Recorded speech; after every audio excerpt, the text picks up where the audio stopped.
Joining me now from Edmonton is the Premier of Alberta, Rachel Notley. Nice to see you, Premier.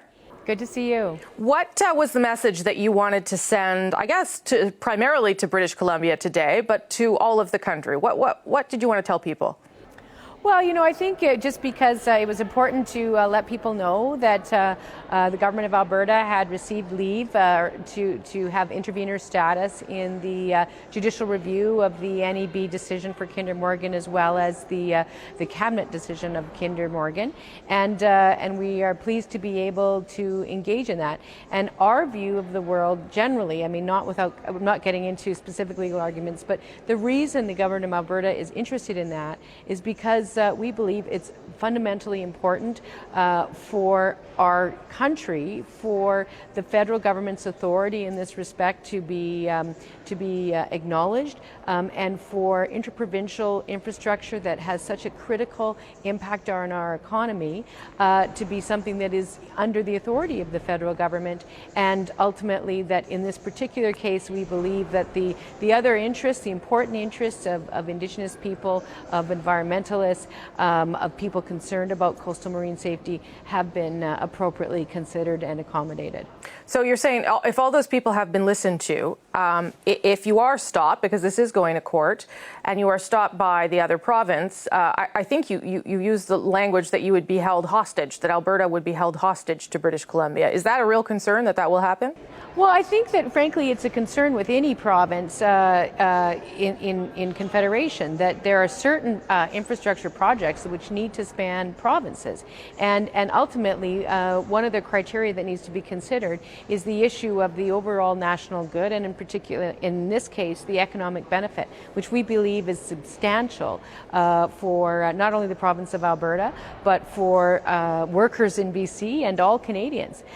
So our view is that at this point, the federal government has made the decision, and I think that any provincial government that at this point in the process would try to interfere with that would be reaching beyond their legislative authority. Okay, but without you having to get weighed into domestic politics in British Columbia, which I know you won't do, I mean, you know that there are a couple of votes that need to be finalized, which are going to sway things either way. So that the potential for that government to now be, you know, led by a minority government or pushed by another party to now oppose the project is real. So are you essentially saying to them today, heads up, wherever you're going with this, we plan to fight for it to continue?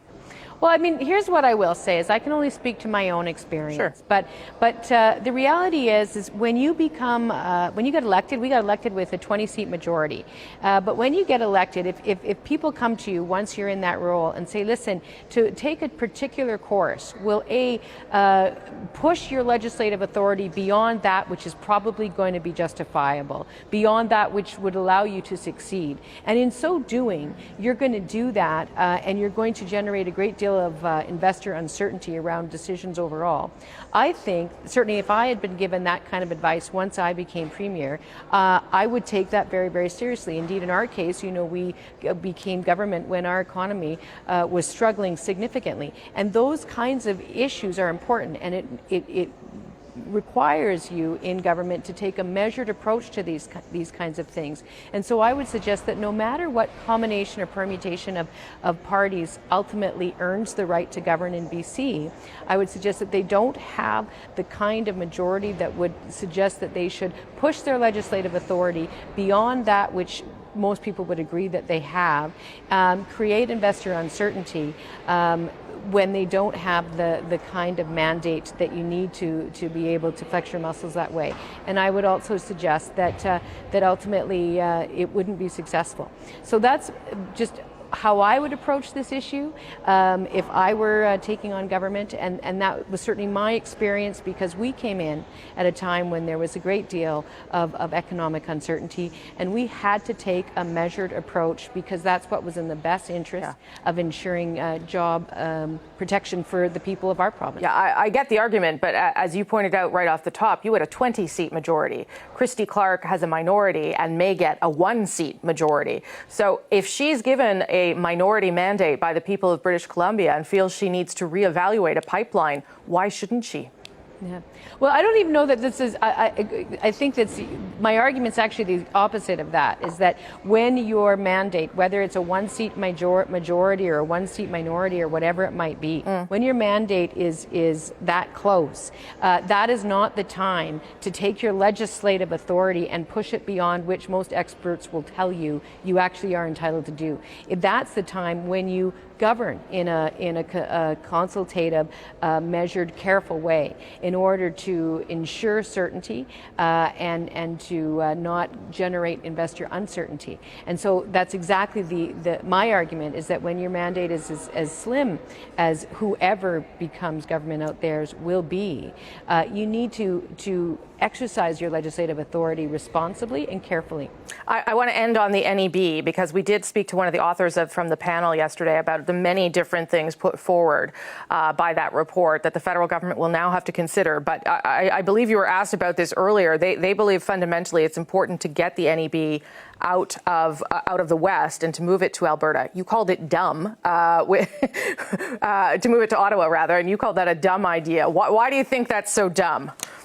Well, the example I gave is I can't imagine anybody thinking it was reasonable to take the Atlantic Marketing Opportunities Corporation, or whatever it's called, and move it away from Atlantic Canada to Winnipeg. Why would you do that? And you might do it if you think the NEB. You might do it though if you think the industry has too much influence on the decisions. Well, you know what I would suggest is that the notion that a good decision-making, evidence-based decision-making, scientific-based decision-making is somehow impugned simply by way of geography, then I think that we have much bigger problems. Quite honestly, the reality is that Alberta is the energy center of the country. That we have a concentration of people with experience in the energy sector, engineers, scientists, all people that are comfortable and understand the sector, and so people that work ultimately in regulating that sector are also going to come with that experience. So the idea that we would pick it up, that the only way to ensure integrity is to move everything to Ottawa, that's a slippery slope argument that, quite frankly, I think would generate a great deal of discord across the country in a whole bunch of different areas. Okay. Premier, always good to speak with you. Thank you for your time. Take care. Thanks.